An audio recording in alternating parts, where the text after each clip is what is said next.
কি খবর বন্ধুরা, কেমন আছো সবাই? আশা করি তোমরা ভালো আছো এবং তুমি তোমার নিজের এক্সাম প্রস্তুতিকে আরো ক্রমশ মজবুত করে চলেছো। আর তোমাদের এই এক্সাম প্রিপারেশনকে আরো স্ট্রং করার জন্য আমি তোমাদেরকে ইন্ডিয়ান হিস্ট্রি থেকে একটা গুরুত্বপূর্ণ স্ট্যাটিক টপিক করাবো, যেখান থেকে তোমাদের বিভিন্ন এক্সামে কোয়েশ্চেন এসেছে এবং ভবিষ্যতেও আসার চান্স প্রবল। এই কারণে আজ আমি একটি ক্লাসের মাধ্যমে ভারতের ইতিহাসের ক্ষেত্রে উল্লেখযোগ্য গ্রন্থ এবং সেই গ্রন্থগুলির রচয়িতাদের সম্পর্কে পুরো ডিটেলসে আলোচনা করব। তাই ক্লাসটি খুবই ইম্পর্টেন্ট হতে চলেছে।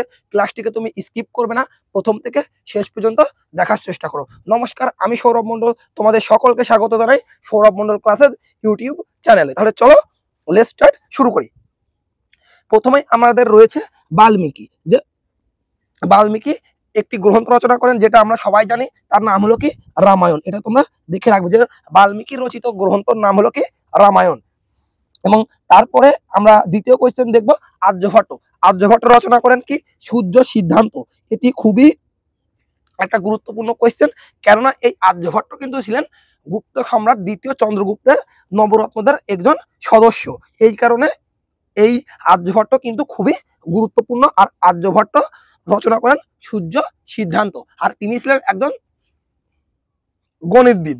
এটা তোমরা মনে রাখবে। আমাদের নেক্সট ধৈ। ধৈ রচিত গ্রন্থের নাম কি? ধৈ রচিত গ্রন্থের নাম হলো কি প্রবন্ধুত। এটা আমরা সবাই জানি, এটা একটা ফেমাস গ্রন্থ। এটা তুমি না জানলে নোট করে রাখতে পারো। এবার আমাদের পরবর্তী কোয়েশ্চেন মেগাস্থিনিস থেকে। যে মেগাস্থিনিস রচিত গ্রন্থের নাম কি? এটা আমরা সবাই জানি যে মেগাস্থিনিস রচিত গ্রন্থের নাম হলো ইন্ডিকা। এটা একটা ভিভিআই কোয়েশ্চেন, আমি তোমাদের এখানে ভিভিআই লিখে দিলাম। এটা খুবই গুরুত্বপূর্ণ, এটা বিভিন্ন এক্সামে এসেছে। যে মেগাস্থিনিস রচিত গ্রন্থের নাম কি? তুমি বলবে মেগাস্থিনিস রচিত গ্রন্থের নাম হলো ইন্ডিকা। আর এটি একটা ভিভিআই কোয়েশ্চেন, এটা তুমি নোট ডাউন করে রাখতে পারো, বিভিন্ন এক্সামে কোয়েশ্চেনটা এসেছে। আমাদের পরের কোয়েশ্চেন অশ্বঘোষ। অশ্বঘোষ রচিত গ্রন্থের নাম কি? অশ্বঘোষ রচিত গ্রন্থ দুটি, বুদ্ধচরিত এবং সূত্রালঙ্কার, দুটি ফেমাস গ্রন্থ। আমি তোমাদের এখানে স্টার মার্ক করে দিলাম, কেননা এই গ্রন্থ দুটির নামও বিভিন্ন এক্সামে আমরা আসতে দেখেছি। যে অশ্বঘোষ রচিত গ্রন্থের নাম কি? তুমি বলবে বুদ্ধচরিত এবং সূত্রালঙ্কার। আর মেগাস্থিনিসের নাম হলো কি গ্রন্থের? ইন্ডিকা, যেখান থেকে আমরা ভারত ভ্রমণ সম্পর্কে বিভিন্ন কথা জানতে পারি। এবার আমাদের পরবর্তী সুশ্রুত। সুশ্রুত রচিত সংহিতার নাম কি? সুশ্রুত সংহিতা। ইনি লিখেছিলেন মূলত চিকিৎসা বিদ্যাকে কেন্দ্র করে এই গ্রন্থটি, অর্থাৎ সুশ্রুত রচনা করেন সুশ্রুত সংহিতা, যেখান থেকে আমরা প্রাচীন ভারতের চিকিৎসা সম্পর্কে বহু তথ্য জানতে পারি। নেক্সট রয়েছে বিশাখ দত্ত। বিশাখ দত্ত রচিত আমরা সবাই জানি যে একটা গ্রন্থ রয়েছে মুদ্রাক্ষস, এবং অপর একটি গ্রন্থ দেবী চন্দ্রগুপ্তম। এটি খুবই ফেমাস, কেননা এখান থেকে আমরা জানতে পারি যে সমুদ্রগুপ্তের পরে নাকি গুপ্ত সাম্রাজ্যের রামগুপ্ত কিছুদিনের জন্য রাজত্ব করেছিলেন। এই দেবী চন্দ্রগুপ্তম নাটক থেকেই কিন্তু এটা আমরা জানতে পারি। এটা তুমি নোট ডাউন করে রাখতে পারো। আর এই গ্রন্থটি রচনা করেন বিশাখ দত্ত। অর্থাৎ বিশাখ দত্ত দেবী চন্দ্রগুপ্তম নাটক থেকে আমরা জানতে পারি যে সমুদ্রগুপ্তের পরবর্তীকালে রামগুপ্ত নাকি গুপ্ত সাম্রাজ্যের শাসক হয়েছিলেন সামান্য কিছুদিনের জন্য। আর তার রচিত সবথেকে ফেমাস গ্রন্থ মুদ্রাক্ষস, এটা তোমরা জেনে রাখবে। আমাদের নেক্সট কোয়েশ্চেন হরিসেন। হরিসেন রচনা করেন কি? এলাহাবাদ প্রশস্তি। খুবই ইম্পর্টেন্ট কোয়েশ্চেন, এটা একটা ভিভিআই কোয়েশ্চেন, তুমি দেখে রাখবে যে হরিসেন রচিত গ্রন্থের নাম কি? এলাহাবাদ প্রশস্তি, যেখান থেকে আমরা সমুদ্রগুপ্তের কৃতিত্ব সম্পর্কে জানতে পারি। আমাদের নেক্সট জয়ানন্দ এবং লোচন দাস। জয়ানন্দ এবং লোচন দাস রচিত গ্রন্থের নাম হলো কি? চৈতন্য মঙ্গল। তারপরে আমরা দেখব মুকুন্দরাম। মুকুন্দরাম রচিত গ্রন্থের নাম কি? চণ্ডীমঙ্গল, এটাও তুমি দেখে রাখবে। তারপরেরটা খুবই ইম্পর্টেন্ট কৃষ্ণদাস কবিরাজ। কৃষ্ণদাস কবিরাজ রচিত গ্রন্থের নাম কি? চৈতন্য চরিত্রামৃত। এটা খুবই একটা ফেমাস গ্রন্থ। তার পরবর্তী আমাদের কোয়েশ্চেন রয়েছে কবি ভারবি। কবি ভারবি লেখেন কে? কীর্তার্জুনিয়াম। কীর্তার্জুনিয়াম এই গ্রন্থটি রচনা করেন। এটাও একটা গুরুত্বপূর্ণ কোয়েশ্চেন যে কবি ভারবি রচিত গ্রন্থের নাম কি? তুমি বললে কীর্তার্জুনিয়াম। তাহলে আমরা দেখলাম যে কবি ভারবি রচনা করেন কীর্তার্জুনিয়াম। এটা খুবই একটা ফেমাস কোয়েশ্চেন। আমরা নেক্সট দেখব সোমেশ্বর। সোমেশ্বর রচনা করেন কীর্তি কৌমুদী। কীর্তি কৌমুদী রচনা করেন কে? সোমেশ্বর। আল বিরুনি, এটা একটা ফেমাস গ্রন্থর। যে আল বিরুনি রচিত গ্রন্থের নাম কি? তুমি বলবে তহকি ই সিন্ধ, খুবই ফেমাস গ্রন্থ। তহকিক ই সিন্ধ রচনা করেন আল বিরুনি। তারপরে আমরা দেখব ব্রহ্মগুপ্ত। ব্রহ্মগুপ্ত রচনা করেন ব্রহ্ম সিদ্ধান্ত। ভাস রচনা করেন স্বপ্ন বাসব দত্তা। তাহলে আমরা দেখলাম ভাস রচনা করেন কি স্বপ্ন বাসব দত্তা নামক গ্রন্থ। সন্ধ্যাকর নন্দী রচনা করেন রামচরিত। এটা বিভিন্ন এক্সামে এসেছে যে সন্ধ্যাকর নন্দী রচিত গ্রন্থের নাম কি, তুমি বলবে রামচরিত। আমরা এরপর দেখব অরবিন্দ ঘোষ। অরবিন্দ ঘোষ রচনা করেন লাইফ ডিভাইন নামক এই গ্রন্থটি। তারপরে আমরা দেখব মালাধর বসু। মালাধর বসু রচনা করেন শ্রীমদ ভাগবত, মানে তিনি এটাকে বঙ্গানুবাদ করেছিলেন। তোমরা মনে রাখবে যে শ্রীমদ ভাগবত গীতাকে তিনি রচনা করেন, বঙ্গানুবাদ করেন, অর্থাৎ কে মালাধর বসু। এরপরে আমরা দেখব মুঘল সাম্রাজ্যের প্রতিষ্ঠাতাকে বাবর। এই বাবরের রচিত গ্রন্থ কি তুজুকি বাবরি। এটা তোমরা দেখে রাখবে, এটা খুবই একটা ইম্পর্টেন্ট কোয়েশ্চেন যে তুজুকি বাবরি গ্রন্থটি কে রচনা করবেন, তুমি বলবে বাবর এটি তিনি রচনা করেছিলেন। আমরা এরপর দেখব জয়দেব। এই কোশ্চেনটাও বিভিন্ন এক্সামে এসেছে। জয়দেবের রচিত গ্রন্থের নাম হলো কি গীত গোবিন্দ। অমর সিংহ। এবার আমরা নেক্সট দেখব অমর সিংহ, যে অমর সিংহ রচনা করেন কি অমরকোষ। আর ইনিও কিন্তু ছিলেন দ্বিতীয় চন্দ্রগুপ্তের রাজসভার নবরত্নদের একজন সদস্য। তারপরে আমরা দেখব ব্যাসদেব, তিনি রচনা করেন কে মহাভারত নামক গ্রন্থ। আর বাল্মীকি রচনা করেন রামায়ণ, আর ব্যাসদেব রচনা করেন মহাভারত। এটা তোমরা দেখে রাখবে। এবার আমরা দেখব স্বামী বিবেকানন্দ। স্বামী বিবেকানন্দ এটা খুবই গুরুত্বপূর্ণ, কেননা তার রচিত গ্রন্থগুলি বিভিন্ন এক্সামে আসে, যেমন পরিব্রাজক, প্রাচ্য ও পাশ্চাত্য এবং বর্তমান ভারত। এটা খুবই তিনটি গ্রন্থই ফেমাস। যে বর্তমান ভারত গ্রন্থটি কে রচনা করেন, স্বামী বিবেকানন্দ। পরিব্রাজক এবং প্রাচ্য ও পাশ্চাত্য, এই তিনটি গ্রন্থ খুবই ফেমাস, বিভিন্ন এক্সামে এসেছে। এবার আমরা দেখব যে বরাহমিহির। বরাহমিহির রচনা করেন পঞ্চ সিদ্ধান্তিকা এবং বৃহৎ সংহিতা। এটাও খুবই গুরুত্বপূর্ণ কোয়েশ্চেন যে বারাহমি রচিত গ্রন্থের নাম কি পঞ্চ সিদ্ধান্তিকা এবং বৃহৎ সংহিতা। এই দুটোকে তুমি না জানলে নোট করে রাখতে পারো। হিউয়েন সাং রচনা করেন কি আমরা সবাই জানি, ইনি ছিলেন চীনা পরিব্রাজক, যিনি এসেছিলেন চীনা পর্যটক, যিনি হর্ষবর্ধনের রাজত্বকালে 629 বা 630 খ্রিস্টাব্দে তিনি ভারতে এসেছিলেন। সিইউকি এই গ্রন্থের রচনা করেন কে হিউয়েন সাং, যেখান থেকে আমরা তার ভারত ভ্রমণ সম্পর্কে বিভিন্ন তথ্য জানতে পারি। এরপরে আমরা দেখব ফা হিয়েন। এই ফা হিয়েনে কিন্তু চীন থেকে এসেছিলেন, তিনি দ্বিতীয় চন্দ্রগুপ্তের সময়কালে এসেছিলেন। তার রচনা গ্রন্থ হলো কি, এখানে এটা ভুল আছে, আমি লিখে দিই তোমাদের এখানে, ফো কুয়ো কি নামক এই গ্রন্থটি রচনা করেন কে ফা হিয়েন। আর ফা হিয়েন মূলত দ্বিতীয় চন্দ্রগুপ্তের রাজত্বকালে, অর্থাৎ গুপ্ত বংশের শাসক দ্বিতীয় চন্দ্রগুপ্ত যখন সিংহাসনে ছিলেন, তখন এই ফা হিয়েন তিনি ভারতে আসেন। আর তার লিখিত গ্রন্থের নাম হলো কি ফো কুয়ো কি।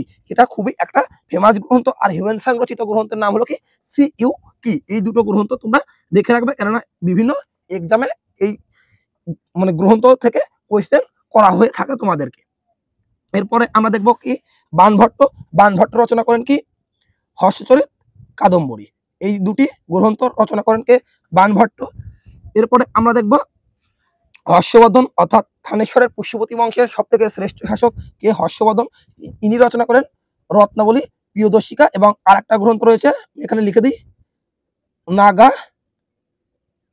নাগানন্দ। এই গ্রন্থটিও কিন্তু খুবই গুরুত্বপূর্ণ, এটাও তোমরা দেখে রাখবে যে রত্নাবলী, প্রিয়দর্শিকা এবং নাগানন্দ, এই তিনটি গ্রন্থ কিন্তু রচনা করেন কে হর্ষবর্ধন। এটা তোমরা দেখে রাখবে। এরপরে আমরা রয়েছে কি বরাহমিহির পঞ্চ সিদ্ধান্তিকা এবং বৃহৎ সংহিতা। এর আগে আমরা এটা দেখলাম, এখানে দুবার হয়ে গেছে। এরপরে আমরা দেখব চরক। চরক রচনা করেন চরক সংহিতা, এটা আমরা সকলেই জানি। নেক্সট আমরা দেখব ভারতচন্দ্র রায় গুণাকর। ভারতচন্দ্র রায় গুণাকর রচিত গ্রন্থ হলো কি অন্নদা মঙ্গল, খুবই ফেমাস একটা গ্রন্থ। আমাদের পরবর্তী সোমাদেব। সোমাদেব রচনা করেন কি কথা শরীর সাগর। কথা শরীর সাগর এই গ্রন্থটি রচনা করেন কে সোমাদেব। নেক্সট আমরা দেখব পতঞ্জলি। পতঞ্জলি রচনা করেন কি মহাভাষ্য, যে পতঞ্জলির মহাভাষ্য, এটা আমরা অনেকেই জানি যে মহাভাষ্য গ্রন্থটি রচনা করেন কে পতঞ্জলি। নেক্সট আমরা দেখব বল্লাল সেন। বল্লাল সেন রচনা করেন দানসাগর এবং অদ্ভুত সাগর, এই দুটি গ্রন্থ খুবই ফেমাস, তোমরা এটা দেখে রাখবে। এরপরে আমরা দেখব কালিদাস। কালিদাস রচনা করেন মেঘদূতম, অভিজ্ঞান শকুন্তলম, কুমার সম্ভবম। এই তিনটি খুবই গুরুত্বপূর্ণ, বিভিন্ন এক্সামে কিন্তু জিজ্ঞেস করা হয় যে কালিদাস রচিত গ্রন্থের নাম কি, তোমরা তখন বলবে মেঘদূতম, অভিজ্ঞান শকুন্তলম এবং কুমার সম্ভবম। এই তিনটি নাম বিভিন্ন এক্সামে তোমাদেরকে জিজ্ঞাসা করা হয়ে থাকে। এরপরে রয়েছে আমাদের কি তুলসীদাস। তুলসীদাস রচিত গ্রন্থের নাম কি রামচরিত মানস, এটা তোমরা দেখে রাখবে, এটাও ইম্পর্টেন্ট। নেক্সট রয়েছে আমাদের জিয়াউদ্দিন বারনী। জিয়াউদ্দিন বারনী রচিত গ্রন্থ কি তারিক-ই-ফিরোজ শাহী। একটা গুরুত্বপূর্ণ কোয়েশ্চেন যে তারিক-ই-ফিরোজ শাহী গ্রন্থের রচয়িতাকে তোমরা বলবে কে জিয়াউদ্দিন বারনী। আমাদের পরবর্তী কোয়েশ্চেন মালিক মোহাম্মদ জয়সি, তিনি রচনা করেন পদ্মাবতী নাটক। এটা খুবই ফেমাস একটা নাটক, এটাও তোমরা দেখে রাখতে পারো যে পদ্মাবতী নাটক এ রচনা করেন মালিক মোহাম্মদ জয়সি, তিনি এই নাটকটি রচনা করেন। আর এটা আমরা সবাই জানি কৌটিল্য অর্থশাস্ত্র রচনা করেন, যেখান থেকে আমরা মৌর্য সাম্রাজ্য সম্পর্কে বিভিন্ন তথ্য জানতে পারি। এরপরে আমাদের আর্যভট্ট আমরা দেখলাম, পূর্বেই দেখেছি সূর্য সিদ্ধান্ত তিনি রচনা করেন। পাণিনি রচনা করেন কি অষ্টাধ্যায়ী, এটাও খুবই ফেমাস কোয়েশ্চেন যে অষ্টাধ্যায়ী রচনা করেন কে পাণিনি, এটা তোমরা দেখে রাখবে। এরপরে নেক্সট রয়েছে আমাদের কি কলহন। কলহন রচনা করেন রাস্তরঙ্গিনী। বিভিন্ন এক্সামে জিজ্ঞাসা করা হয় যে কলহন রচিত গ্রন্থের নাম কি, তোমরা বলে রাস্তরঙ্গিনী। এখান থেকে মূলত আমরা কাশ্মীরের ইতিহাস সম্পর্কে বিভিন্ন তথ্য জানতে পারি। আমাদের পরবর্তী কোয়েশ্চেন শূদ্রক। যে শূদ্রক রচিত গ্রন্থের নাম কি মিৎসকটিকম, এটিও একটি ফেমাস গ্রন্থ, যার রচয়িতাকে শূদ্রক, আর তার গ্রন্থের নাম কি মিৎসকটিকম, এটা তোমরা দেখে রাখবে। তার পরবর্তী কোয়েশ্চেন আমরা এটা দেখেছি হয়তো আগে, জয়দেব রচনা করেন গীত গোবিন্দ নামক গ্রন্থ। আমাদের পরবর্তী দায়াভাগ জিমুত বাহন। জিমুত বাহন হলো এই দায়াভাগের রচিত গ্রন্থের নাম। আমরা দেখলাম শূদ্রক রচনা করেন, এটা দুবার হয়ে গেছে এখানে। শূদ্রকের রচিত গ্রন্থের নাম কি মিৎসকটিকম, আর দায়াভাগ গ্রন্থের রচিত হলো জিমুত বাহন, এটাও তোমরা দেখে রাখতে পারো। আর লাস্টে এটি রয়েছে রবিকৃতি, এটা খুবই গুরুত্বপূর্ণ। আইহোল শিলালিপি থেকে আমরা যে চালুক্যরাজ দ্বিতীয় পুলকেশীর কথা জানতে পারি, আর সেই চালুক্যরাজ দ্বিতীয় পুলকেশী সভাকবি ছিলেন কিন্তু এই রবিকীর্তি। এটা খুবই একটা ফেমাস কোয়েশ্চেন, তোমরা এটা নোট ডাউন করে রাখতে পারো যে আইহোল শিলালিপি কে রচনা করেন, তুমি বলবে কে রবিকীর্তি। আর এই আইহোল শিলালিপি থেকে আমরা চালুক্য বংশের সর্বশ্রেষ্ঠ শাসক কে চালুক্যরাজ দ্বিতীয় পুলকেশীর কথা আমরা জানতে পারি। আর রবিকীর্তি ছিলেন চালুক্যরাজ দ্বিতীয় পুলকেশীর সভাকবি, এটা তোমরা জেনে রাখবে। খুবই ইম্পর্টেন্ট দুটো লাইন আমি তোমাদেরকে বলে দিলাম, তুমি না জানলে নোট ডাউন করে রাখতে পারো। এবার আমাদের পরবর্তী কোয়েশ্চেন মিলিন্দ পানহ। এই মিলিন্দ পানহ একটি গুরুত্বপূর্ণ গ্রন্থ, যেখানে আমরা দেখতে পারি রাজা মিলিন্দর কর্তৃক প্রশ্ন উত্তর দান নাগসেন, আর উভয়ের এই কথোপকথন নিয়ে যে গ্রন্থটি রচিত হয় সেটা হলো কি মিলিন্দ পানহ। খুবই একটা ফেমাস কোয়েশ্চেন, এটা তোমরা নোট ডাউন করে রাখতে পারো। এখানে আমি তোমাদেরকে ভিভিআই করে দিলাম, এটা তুমি নোট ডাউন করে রাখতে পারো যে মিলিন্দ পানহ গ্রন্থটি রচনা করেন কে নাগসেন, যেখানে আমরা দেখতে পাবো যে এই রাজা মিলিন্দ এবং নাগসেনের মধ্যে কথোপকথন, অর্থাৎ রাজা মিলিন্দ নাগসেনকে কিছু দার্শনিক কোশ্চেন অর্থাৎ প্রশ্ন করেছিলেন, যেখানে নাগসেন তার প্রশ্নের যথাযথ উত্তর দিয়েছিলেন। অর্থাৎ আমরা এক কথায় বলতে পারি রাজা মিলিন্দ এবং নাগসেনের কথোপকথনের উপর ভিত্তি করে যে গ্রন্থটি রচিত সেটাই হলো মিলিন্দ পানহ। এটা খুবই ফেমাস কোয়েশ্চেন। এরপরে রয়েছে আমরা বিলহন, যে বিলহনের লেখা বিক্রমাঙ্ক দেবচরিত, এই গ্রন্থটা তোমরা দেখতে পারো, এটা খুবই একটা গুরুত্বপূর্ণ। এই বিক্রমাঙ্ক দেবচরিত কে রচনা করেন, তোমরা মনে রাখবে বিলহন, এটা খুবই একটা ভালো কোয়েশ্চেন। তার নেক্সট রয়েছে আমাদেরকে ভদ্রবাহু। এই ভদ্রবাহু রচনা করেন কে কল্পসূত্র। ভদ্রবাহু কর্তৃক রচিত গ্রন্থের নাম হলো কি কল্পসূত্র, এটা তুমি দেখে রাখতে পারো। তার পরবর্তী আমাদের রয়েছে মনু। মনু কর্তৃক রচিত গ্রন্থ হলো কি মনু স্মৃতি। মনুস্মৃতি গ্রন্থটি রচয়িতাকে তুমি বলবে মনু। এরপরে আমরা দেখব মহেন্দ্র বর্মন। মহেন্দ্র বর্মন রচনা করেন কি মত্তবিলাস প্রহসন। এটি একটা নাটক, খুবই গুরুত্বপূর্ণ একটা নাটক যে মত্তবিলাস প্রহসন নাটকটি কে রচনা করেন? তোমরা বলবে কে? মহেন্দ্র বর্মন। পরে আমাদের রয়েছে কে? গুলবদন বেগম। গুলবদন বেগম রচনা করেন কে? হুমায়ুন নামা, অর্থাৎ হুমায়ুনের বোন গুলবদন বেগম রচনা করেন হুমায়ুন নামা। এটা খুবই একটা ভালো কোয়েশ্চেন, বিভিন্ন এক্সামে এসেছে, এই কারণে আমি তোমাদের এখানে স্টার মার্ক করে দিলাম, এটা তুমি নোট ডাউন করে রাখতে পারো। এরপরে আমাদের রয়েছে জাহাঙ্গীর। জাহাঙ্গীর রচনা করেন তুজুকি জাহাঙ্গীর নামক গ্রন্থ। এটিও একটা ভালো কোয়েশ্চেন যে তুজুকি জাহাঙ্গীর গ্রন্থটি কে রচনা করেন? তুমি বলবে জাহাঙ্গীর। আমাদের নেক্সট রয়েছে আবুল ফজল। আবুল ফজল রচিত গ্রন্থের নাম কি? আকবর নামা। খুবই একটা ভালো কোয়েশ্চেন যে আকবর নামা গ্রন্থটি কে রচনা করেন? তুমি বলবে কে? আবুল ফজল। ইবন বতুতা আমাদের পরবর্তী কোয়েশ্চেন, তার রচিত গ্রন্থ রাহেলা। মানে রাহেলা রচনা করেন কে? Ibn Battuta. এটিও একটি খুবই গুরুত্বপূর্ণ কোয়েশ্চেন। অর্থাৎ আমি তোমাদের এখানে বললাম যে গুলবদন বেগম রচনা করেন হুমায়ুন নামা, জাহাঙ্গীর রচনা করেন তুজুকি জাহাঙ্গীরি, আবুল ফজল রচনা করেন আকবর নামা, ইবন বতুতা রচনা করেন রাহেলা, এবং কৃষ্ণদেব রায় রচনা করেন মুক্ত মাল্যদা। এইটিও একটা গুরুত্বপূর্ণ কোয়েশ্চেন। অর্থাৎ এই যে 1 2 3 4 5টা কোয়েশ্চেন আমি তোমাদের এখানে পরপর বললাম, খুবই গুরুত্বপূর্ণ কোয়েশ্চেন। তুমি না জানলে এটা নোট করে রাখতে পারো যে কৃষ্ণদেব রায়ের রচিত গ্রন্থের নাম কি? আমুক্ত মাল্যদা। এবং উপরে 4টি কোয়েশ্চেন খুবই গুরুত্বপূর্ণ। নেক্সট রয়েছে আমাদেরকে লালা লাজপত রায়, তার রচিত গ্রন্থ আনহ্যাপি ইন্ডিয়া। তার পরবর্তী আমাদের কোয়েশ্চেন রয়েছে জওহরলাল নেহরু থেকে, যে জওহরলাল নেহরু রচিত গ্রন্থের নাম কি? Discovery of India. এটি খুবই গুরুত্বপূর্ণ একটা কোয়েশ্চেন, বিভিন্ন পরীক্ষাতে এসেছে যে ডিসকভারি অফ ইন্ডিয়া এই গ্রন্থটি কে রচনা করেন? জওহরলাল নেহরু, যিনি ছিলেন আমাদের স্বাধীন ভারতের প্রথম প্রধানমন্ত্রী। তোমরা এটা নোট ডাউন করবে, খুবই গুরুত্বপূর্ণ একটা কোয়েশ্চেন।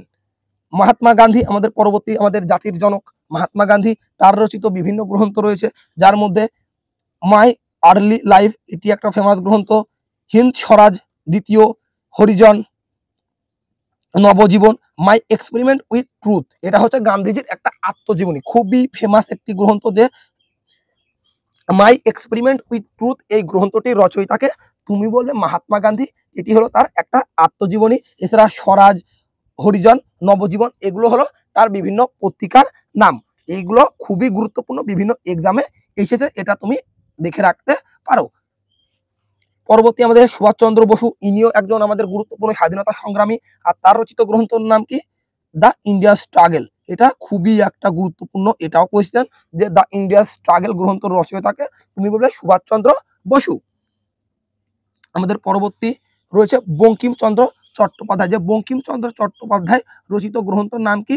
তুমি বলবে আনন্দমঠ, যেখানে আমাদের সর্বপ্রথম জনগণ মন এই গানটিকে গাওয়া হয়। এই গানটির মূলত এই বঙ্কিমচন্দ্র চট্টোপাধ্যায়ের আনন্দমঠ উপন্যাসের মধ্যে রয়েছে। আমাদের পরবর্তী রয়েছে রাজা রামমোহন রায়, যে রাজা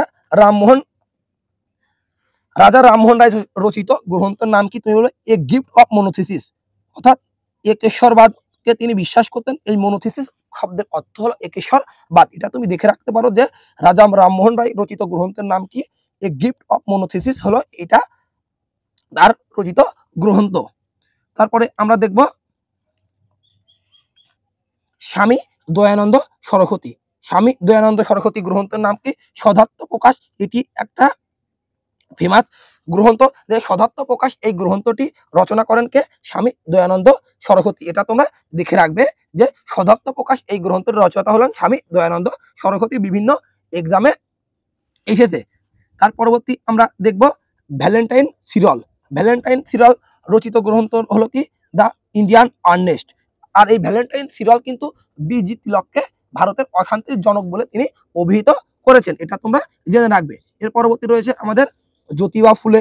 জ্যোতিবা ফুলের রচিত গ্রন্থের নাম কি? গুলামগিরি। এটা আমরা অনেকেই জানি, এটা একটা ভিভিআই কোয়েশ্চেন, পরীক্ষাতে বারবার জিজ্ঞাসা করা হয় যে গুলামগিরি রচিত এই গ্রন্থ রচয়িতাকে? তুমি বলবে কি? জ্যোতিবা ফুলে হলেন এই গুলামগিরি গ্রন্থের রচয়িতা। আমাদের নেক্সট কোয়েশ্চেন দীনবন্ধু মিত্র, যে দীনবন্ধু মিত্র রচিত গ্রন্থ হল কি? নীল দর্পণ। এটি একটা ফেমাস নাটক, যেখান থেকে আমরা নীল বিদ্রোহ সম্পর্কে বহু তথ্য পেয়ে থাকি। এরপরে আমাদের রয়েছে জন রাস্কিন। জন রাস্কিনের লেখা উল্লেখযোগ্য গ্রন্থ হল কি? Into the last. এটা তোমরা দেখে রাখতে পারো, আনটু দ্য লাস্ট। যে তোমাকে যদি জিজ্ঞাসা করা হয় আনটু দ্য লাস্ট গ্রন্থের রচয়িতাকে, তুমি বলবে জন রাস্কিন হলেন আনটু দ্য লাস্ট গ্রন্থের রচয়িতা। আমাদের পরবর্তী রয়েছে দাদাভাই Naoroji, the grand old man of India, অর্থাৎ দাদাভাই নৌরোজিকে আমরা ভারতের grand old man of India নামে চিনে থাকি। আর তার উল্লেখযোগ্য একটি গ্রন্থ হলো poverty and un-British rule in India, একটি ফেমাস কোয়েশ্চেন, যেখানে তিনি মূলত সম্পদের বহির্গমন তত্ত্বকে তিনি উল্লেখ করেছেন, অর্থাৎ ভারতবর্ষ থেকে ইংরেজরা যে সম্পদ লুট করে নিয়ে গিয়েছিল সেই অর্থনীতির দিকটিকেই তিনি এই poverty and un-British rule in India নামক গ্রন্থের মধ্যে উল্লেখ করেছেন দাদাভাই নৌরোজি। আর ইনি কিন্তু ছিলেন আমাদের ভারতের একজন স্বাধীনতা সংগ্রামী, এটা তোমরা দেখে রাখবে। আমাদের পরবর্তী একটা কোয়েশ্চেন রয়েছে আব্দুল কালাম আজাদের রচিত একটি উল্লেখযোগ্য গ্রন্থ কি? Indian wings freedom. এটি একটা ভিভিআই কোয়েশ্চেন, যে ইন্ডিয়া উইংস ফ্রিডম এই গ্রন্থের রচয়িতাকে তুমি বলবে এপিজে আব্দুল কালাম আজাদ। এটা খুবই গুরুত্বপূর্ণ একটা কোয়েশ্চেন। আমাদের তার পরবর্তী রয়েছে অরবিন্দ ঘোষ, যে অরবিন্দ ঘোষ কোন গ্রন্থটি রচনা করেন? দ্য লাইফ ডিভাইন, এটা একটা গ্রন্থ, এবং the new lamp of for the gold, এটাও তোমরা দেখে রাখতে পারো যে new lamp for the old এই গ্রন্থটি রচনা করেন কে? অরবিন্দ ঘোষ। তাহলে আমরা অরবিন্দ ঘোষের দুটি গুরুত্বপূর্ণ গ্রন্থ দেখলাম, একটি হলো কি দ্য লাইফ ডিভাইন এবং অপরটি হলো new lamp for the old. এই গ্রন্থ দুটি রচয়িতা হলেন কে? অরবিন্দ ঘোষ।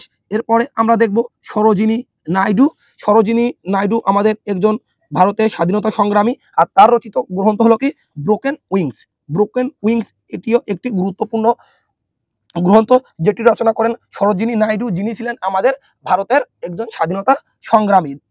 এটা তোমরা নোট করে রাখতে পারো যে ব্রোকেন উইংস গ্রন্থের রচয়িতা হলেন কে? সরোজিনী নাইডু। এরপরে আমাদের রয়েছে অ্যানি বেসান্ত। এই অ্যানি বেসান্ত রচিত গ্রন্থের নাম হলো কি India a nation, how India fought for India. তোমরা এটা দেখতে পারো। তাহলে আমরা দেখলাম যে অ্যানি বেসান্ত তার রচিত গ্রন্থের নাম কি? A nation, how India fought for India, এটা হলো তার উল্লেখযোগ্য গ্রন্থ। এবং আজকের আমাদের শেষ কোয়েশ্চেন এপিজে আব্দুল কালামকে দিয়ে, যে এপিজে আব্দুল কালাম যাকে আমরা ভারতের মিসাইল ম্যান নামে চিনি, এটা তোমরা নোট ডাউন করে রাখতে পারো যে এপিজে আব্দুল কালামকে ভারতের মিসাইল ম্যান বলা হয়। আর উইংস অফ ফায়ার এটা হলো তার আত্মজীবনী। এটা খুবই একটা গুরুত্বপূর্ণ কোয়েশ্চেন, এটা তুমি দেখে রাখবে যে দ্য উইংস অফ ফায়ার কার আত্মজীবনী? তুমি বলবে ডক্টর এপিজে আব্দুল কালাম, যিনি আমাদের ভারতের ইতিহাসে মিসাইল ম্যান নামেও পরিচিত। তাহলে আজকের ক্লাসটি আমি এই পর্যন্তই রাখছি। আর আমি যতটা পারলাম তোমাদের এই ক্লাসটির মাধ্যমে সকল উল্লেখযোগ্য গ্রন্থগুলিকে ইনক্লুড করেছি। তোমরা ক্লাসটিকে দেখবে, অবশ্যই তোমাদের ক্লাসটি ভালো লাগবে। আর ভালো লাগলে অবশ্যই লাইক করবে, লাইক করতে ভুলবে না। এবং আমার চ্যানেলটিতে যারা নতুন, এখনো চ্যানেলটিকে সাবস্ক্রাইব করে রাখোনি, তারা চ্যানেলটিকে ঝটপট সাবস্ক্রাইব করে রাখো এরকম নতুন ভিডিও পাওয়ার জন্য। আর নোটিফিকেশন বাটনটিকে অবশ্যই অন করে রাখবে, যাতে আমি ভিডিও আপলোড করার সঙ্গে সঙ্গে সবার আগে তোমার কাছে পৌঁছায়। আর ভালো লাগলে অবশ্যই বন্ধু বান্ধবের মাঝে ক্লাসটিকে শেয়ার করে তাদের দেখার সুযোগ করে দিও। তাহলে নমস্কার জানিয়ে আজকের ক্লাসটা আমি এই পর্যন্তই রাখছি। তোমাদের সঙ্গে দেখা হবে আরেকটি পরের ভিডিওতে।